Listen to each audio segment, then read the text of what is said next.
Hi guys, sorry to interrupt your viewing, but please subscribe to the channel and like this video. Thank you. The worst part wasn't that they left me with the bill, it was that they left. Not one of those light, nervous chuckles people let slip when they feel awkward or embarrassed, but a real, gut-deep laugh like they were in on some joke I'd never be allowed to understand. My oldest boy, Lucas, leaned back in his chair, stretched his arms over his head like he'd just won something, and said loud enough for the next table to hear, "Let's see if he can afford it."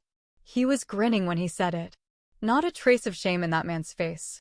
They'd brought me here to this fancy steakhouse downtown, a place I'd only ever seen from the outside when I drove past on the way to the VA.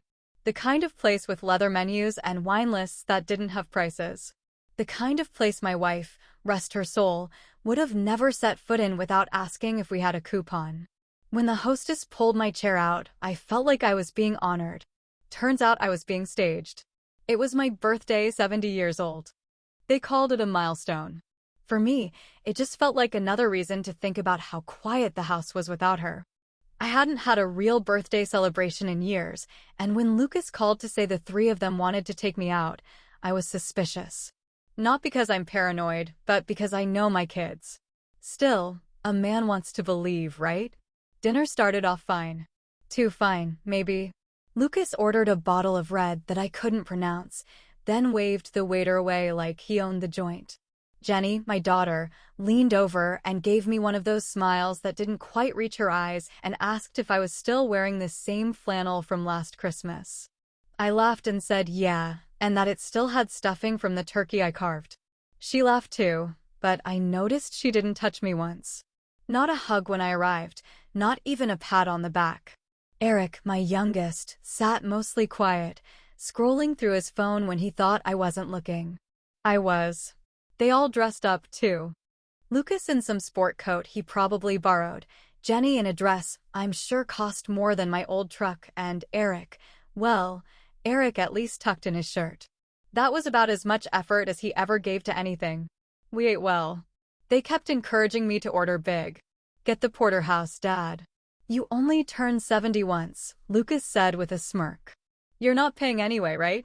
That part one didn't catch at first. I thought maybe he meant he was footing the bill, which would have surprised me. But then Jenny ordered lobster, and Eric ordered 2 appetizers and an entree that he barely touched. We even got dessert, and they had the staff come out and sing to me. People clapped. I blushed like a schoolboy. Then the waiter dropped the bill. It just sat there on the table like a dare. A fat little folder with numbers I didn't want to imagine. I glanced around, waiting for one of them to make a move. Lucas just leaned back and said, "You got this one, right, Pops?" and chuckled. I didn't say a word. Then Jenny, already grabbing her purse, kissed the air beside my cheek and said, "We'll call you next week, okay?" Eric was already standing. "Happy birthday, Dad," he said without looking me in the eye. Then they walked. Just like that. No thanks. No real goodbye. Just walked out and left me there with a bill that looked like a mortgage payment. The waiter hovered for a second, clearly unsure if I knew I was now alone. I didn't make him wait long. I opened my wallet and slid out a few crisp $100 bills, paid it in full, tip included, in cash. The waiter looked surprised. "Everything okay, sir?" he asked. I looked at him, smiled, and said, "Better than ever." On the drive home, I didn't turn on the radio. Just the hum of the road and the old thoughts creeping up like vines in my brain. That wasn't the first time my kids had shown me who they were, but it was the first time I really believed it. My wife would have wept if she'd seen that scene, her babies turning their backs on me like I was an afterthought. She used to tell me I was too generous, too forgiving, always making excuses for them. I'd say things like, "They're just figuring it out," or "They'll come around." She saw through them long before I did. I used to think she was being harsh, but now I understand she was just honest. I've been holding on to something for a long time. Something they never knew about. After Charlie passed, my older brother, the mechanic who struck gold with his dumb luck in real estate, he left everything to me. No kids of his own. No wife. Just me. $10 million. I never touched most of it. Didn't need to. I lived off my pension, did small jobs here and there, kept my life simple. I figured one day I'd leave it all to my kids. But sitting there in that restaurant, feeling like a joke on my own birthday, I knew that plan was dead. Not out of spite. Not even out of anger. Just clarity. There's a difference between giving your children an inheritance and funding the decline of their character. I smiled. They had no idea what they'd just walked away from.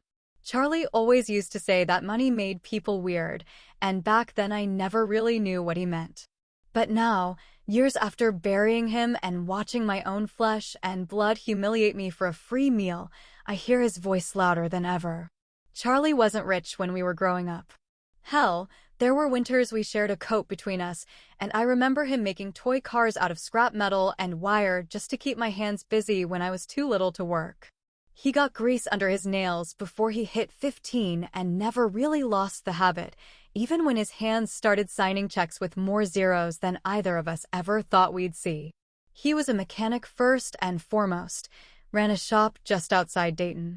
But in the early 90s, someone told him the land his garage sat on might be worth something. He didn't believe it at first, said it was probably a scam, but he sold anyway when a developer made an offer that would have bought him a new life twice over. The garage came down.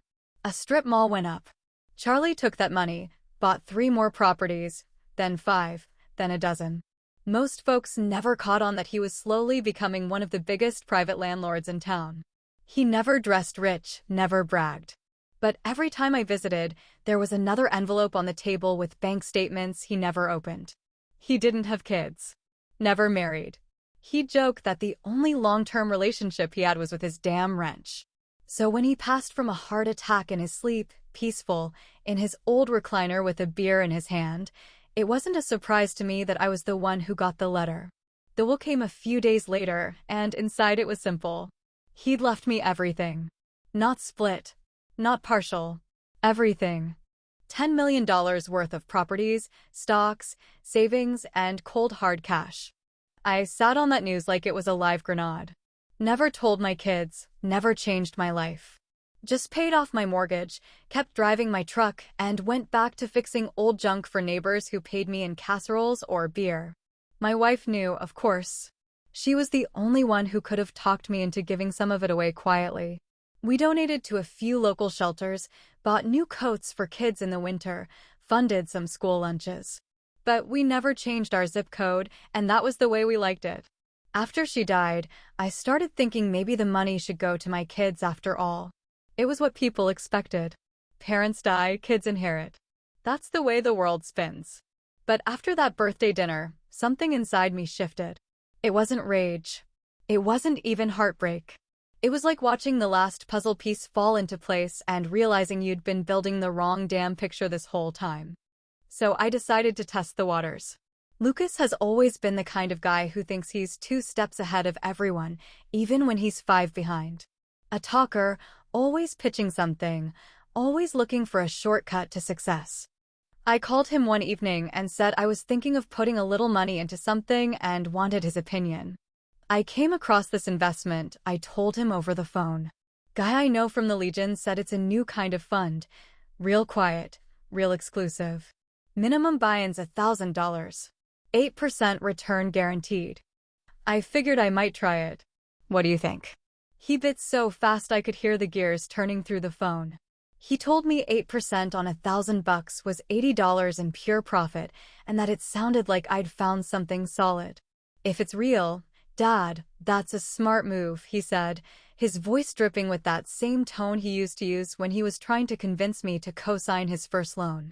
Now, I know damn well that 8% of $1,000 is $80, but I said, so that'd be what, $800 in profit? There was a pause. A long one. I could practically hear him wrestling with himself. Yeah, he said after a second. Yeah, that's right. 800. That's a damn good deal. He lied. Right to my face. Didn't correct me. Didn't even hesitate to cash in on a mistake I'd obviously made. I thanked him, told him I appreciated the insight, and hung up. I went into the garage after that and sat down on the same stool I used when I used to teach him how to change brake pads. Thought about all the nights I stayed up worrying when he dropped out of college. All the jobs I helped him get through friends of friends. All the damn second chances I handed him because I believed one day he'd finally grow up. That night, I pulled out the will and read it again, just to remind myself of what was at stake. $10 million. I'd already burned one copy. My wife made me promise I'd leave everything to the kids.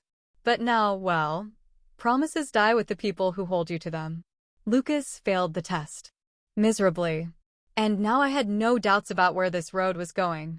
The other two would get their own chances soon enough. But I already knew how it'd end. Some men die with secrets. I planned to live with mine, at least until the very last breath. They thought I was old, broke, and easy to fool. Let M think it. It was gonna make the ending that much sweeter. It was maybe 3 weeks after that dinner when Jenny called, and her voice was sweet in that carefully measured, practiced kind of way, like she'd just remembered she had a father. "Daddy," she said, dragging the word out like she was still 12 and angling for a pony. I hate to even ask, but I'm in a tight spot. I just let her talk. That's what I've learned to do lately, let them fill the silence. It tells you everything. She started going on about the housing market being a mess, how the interest rates were climbing, how her husband Rick's business was between clients, and how she had been managing so much without any help. The house, she said, was under threat of foreclosure. The numbers didn't make sense. She said they were only a couple payments behind, but the way she told it, the bank was circling like a hawk. I didn't say much, just asked, "How much are we talking?" She hesitated for half a breath too long before answering. "Only about 20,000, Daddy. Just enough to get us caught up." Now, 20 grand ain't pocket change, not even for someone sitting on Charlie's money. But it also isn't enough to break me if I really wanted to help. That's what made her request so tricky. See, 20,000 is that sweet spot. It's just high enough that she thinks it's serious, but just low enough she figures I won't make a fuss. I knew what this was. She didn't want help. She wanted a quick fix. Something to get her over the hump until her next scheme worked out. So I told her I'd help on one condition. I said, "Come visit me every Sunday for the next month. Not just a phone call.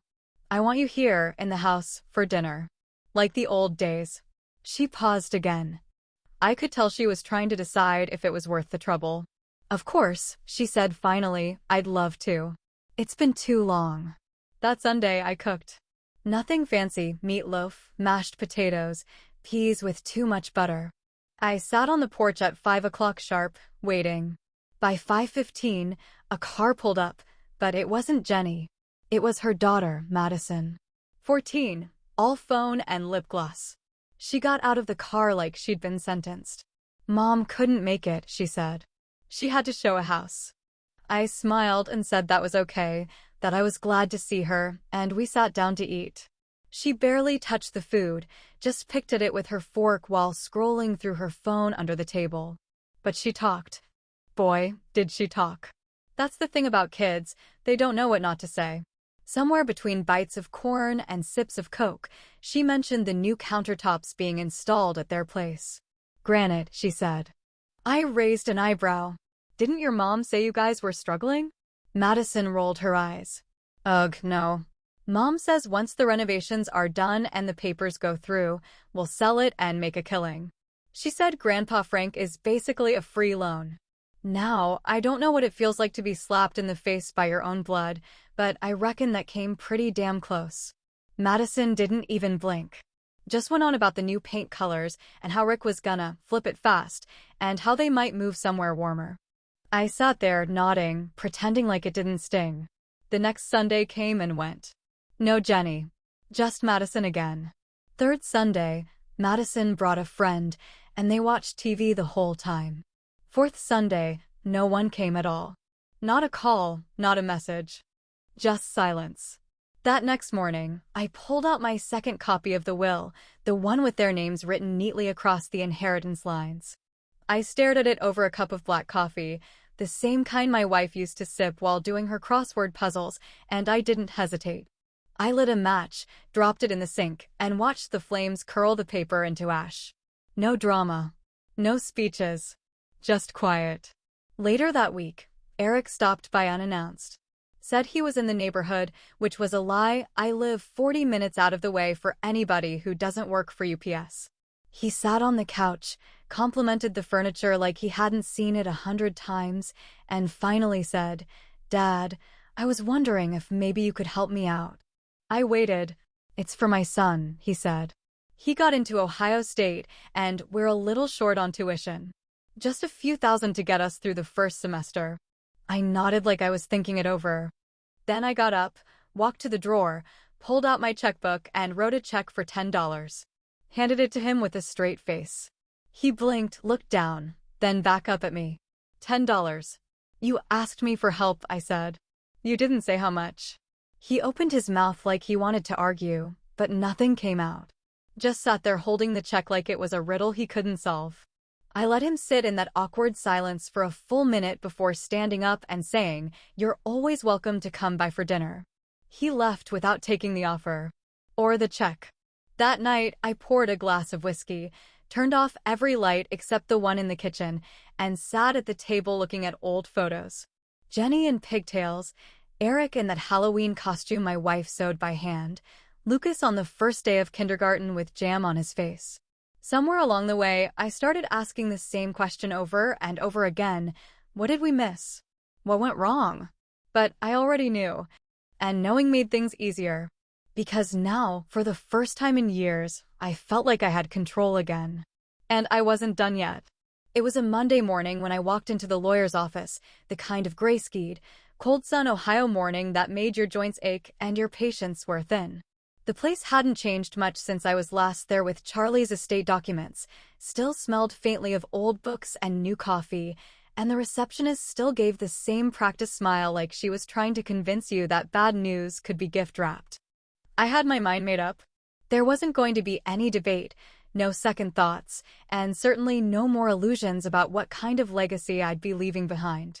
I told the lawyer, her name was Sandra, mid-50s, no nonsense, the kind of woman who looked like she knew how to win an argument in 3 sentences or less, that I needed to make changes to my will. Big ones. She blinked when I said I was cutting all 3 of my kids out of it completely, but she didn't ask why. I think she saw it enough to know there's always a story. Maybe she even had her own. Instead, I told her exactly what I wanted. Everything: the money, the properties, the investments, and that dusty safe deposit box that Charlie kept at the bank in Dayton was to be transferred to a nonprofit my wife always supported. A small organization that helps single mothers get back on their feet. It wasn't flashy, wasn't something you'd see on a billboard, but it mattered to her. Her mom raised her alone after her dad ran off when she was barely 5. She'd always said that if anyone deserved a break in this world, it was a woman doing the work of 2 parents with half the credit and none of the help. So I figured honoring that mattered more than leaving another beach house to a kid who'd just flip it for fast cash. While we were finalizing the paperwork, I had one more idea, something that came to me the night Eric left holding that $10 check with that stupid stunned look on his face. I asked Sandra to help me draft a letter that would be sealed and handed to my children after I died. It wouldn't be from the lawyer, wouldn't be from the court, it would look personal, like it came from me. And in that letter, I wrote about a final gift, a hidden inheritance tucked away somewhere in the house. I never mentioned an amount, just wrote in vague terms, something about Charlie's legacy, something about a safe, and a cryptic little line that said, "You'll find it only if you truly know me." The trap was set. It took exactly 12 days after my last conversation with Eric for them to start sniffing around again.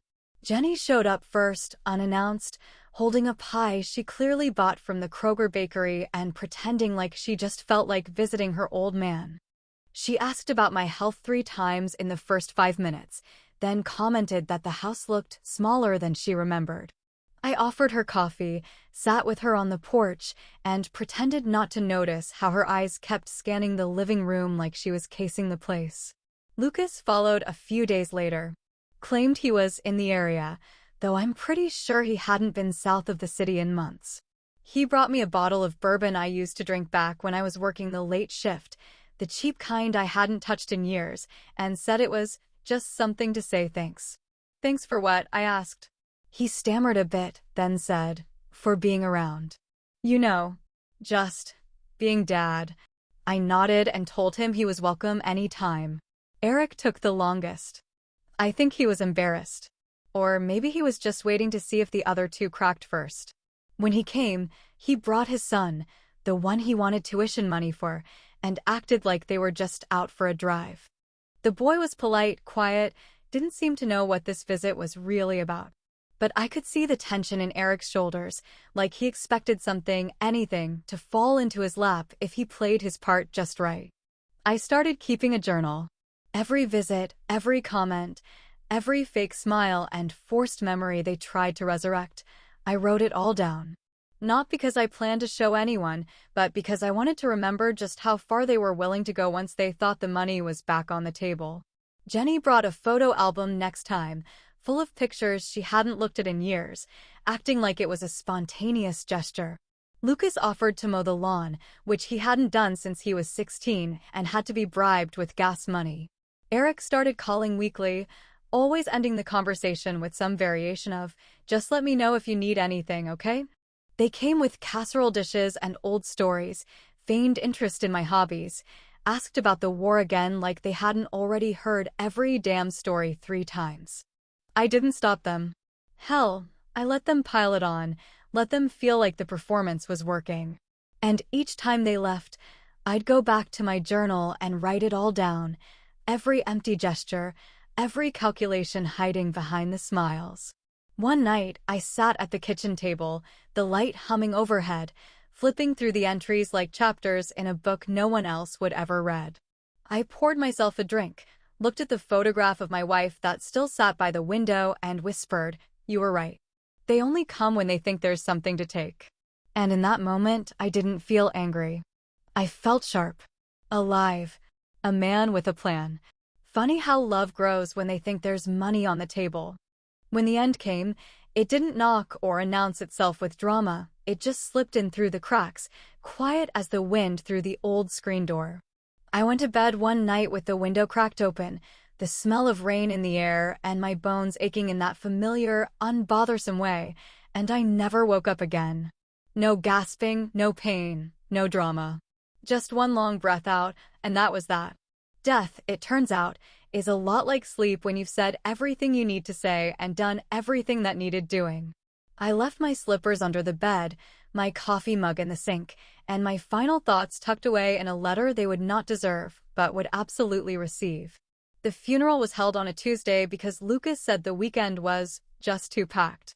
Jenny insisted on flowers even though I always said I couldn't stand the smell of lilies, and Eric showed up in a borrowed suit that still had the tag hanging out the back collar. The pastor did his part well enough, read from notes that could have belonged to any decent man in any small American town, and my kids sat in the front row wearing somber faces like Halloween masks, slightly too big, slightly askew. They didn't cry. Not really. Not in the way that comes from love or grief. They cried like people cry when a curtain drops too soon, when the credits roll before they've gotten what they came for. They cried for themselves, not for me. It wasn't long after the final hymn that the bickering began, soft at first, just whispers between siblings over who should hold the house keys, who had been closer to me in the final months, who deserved to be in charge of things. That last phrase got tossed around a lot, and I imagine if I had been sitting there in that front pew with my arms crossed and my eyes open, I'd have told them they weren't in charge of a damn thing. When the lawyer arrived, there was a visible shift in their posture, like someone had flipped a switch. Eyes widened, backs straightened, and even their smiles got tighter and more precise, like blades honed for the moment. Sandra handed them a single envelope with their names scrawled across the front in my handwriting. The same shaky but unmistakable loops they'd seen on birthday cards, Christmas notes, and reminders stuck to the fridge for years. Lucas opened it first. He always did have a thing about being first. They read the letter in near silence, which was about the only silence the day offered. I'd kept it vague on purpose. Told them Charlie's fortune was closer than they thought.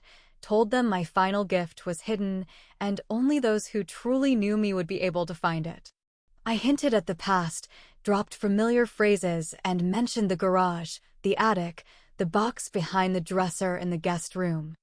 I said nothing of real value, just enough breadcrumbs to send their imaginations running wild and their greed right behind it. They tore into that house like it was a bank vault, and they'd found the blueprints. Every photo frame was pulled apart, every floorboard tapped and pried, every old shoebox dumped across the carpet. I watched, in the way you watch something once you've stepped beyond it, maybe not from heaven, but from that peaceful place where nothing surprises you anymore. They turned over drawers, peeled back wallpaper, ran their hands along vents and under mattresses. Jenny brought in some guy with a metal detector. Lucas had a locksmith come by to crack the safe Charlie once used for old pistols and tax documents. Eric spent 3 days in the crawl space muttering to himself, convinced I'd left behind some secret compartment. They did this for weeks. Then weeks turned to months. And slowly, as nothing turned up, the hope started to crack and show its rust. The visits got shorter. The phone calls stopped. I had disappeared again, this time permanently, and without a trail of dollar signs behind me, they didn't know how to move forward. Then came the video. The nonprofit, Homestrong Women of Ohio, posted a thank you message on their website and shared it on social media. Nothing flashy. Just a simple video with the director standing outside their main building, a place with peeling paint and hope growing in pots beside the door. She spoke clearly, almost tearfully, as she explained how a man named Frank Delaney had left them a transformative gift, an inheritance that would fund housing, job training, and education for hundreds of single mothers in the state. $10 million, she said, given without conditions, in honor of his late wife and her mother, who raised her alone with strength and sacrifice. She smiled, choked up a little, and added, "It's people like Mr. Delaney who remind us that real legacy is not about blood, but about action." The video spread fast. Neighbors shared it, the church ladies reposted it, even the local news did a short segment. Eventually, it landed in front of my kids. Whether they saw it on their phones or someone else forwarded it with a note that said, "Is this your dad?" didn't really matter. What mattered is that they saw it. All of it. The truth laid bare, in a place they never thought to look. They watched it together, in the living room they had destroyed with their own greedy hands. No yelling this time. No accusations. Just the soft, dull realization that everything they thought they were owed had vanished into the arms of strangers they'd never meet. And as they sat there in that bitter silence, maybe for the first time in their lives thinking about who I really was and what I really valued, the final line from my letter played in my voice, clear and calm, "You left me with the bill. So I left you with the lesson."